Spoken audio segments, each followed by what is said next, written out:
Aujourd'hui, je vous présente saut de syllabes.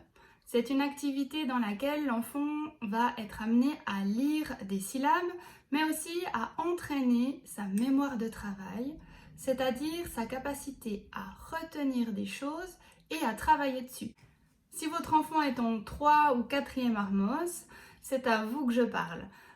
Aujourd'hui, les enfants associent souvent la lecture à l'école. Donc, on apprend à lire et on lit que à l'école.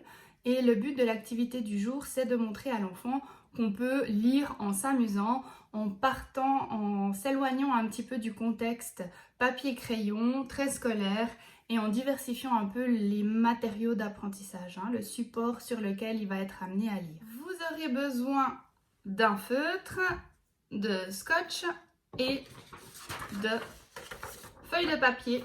Vous allez donc prendre votre feuille de papier, la plier en deux et sur chacune des parties, vous écrivez une syllabe.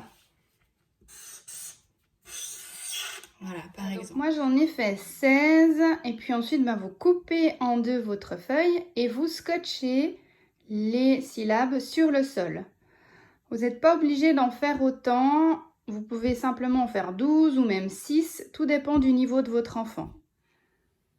Une fois que vous avez installé votre matériel, vous pouvez demander à votre enfant de sauter sur les syllabes. Alors, saute sur rue.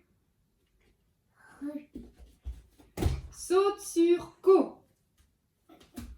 Saute sur ma. Et voilà, t'es arrivé de l'autre côté. Bravo!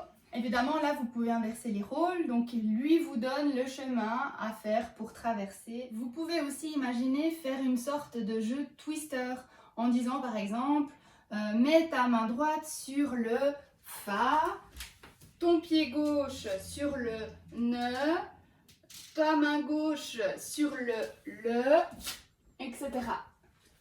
L'activité suivante qui entraîne la mémoire de travail, ce serait de créer des formules magiques. Vous dites à votre enfant, déplace-toi sur la formule magique Ko-ne-gu.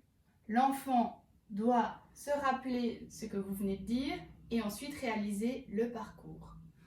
Ko-ne-gu.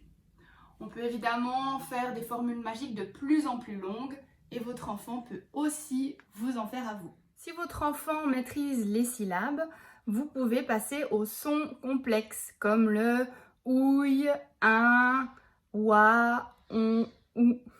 À bientôt pour une nouvelle activité.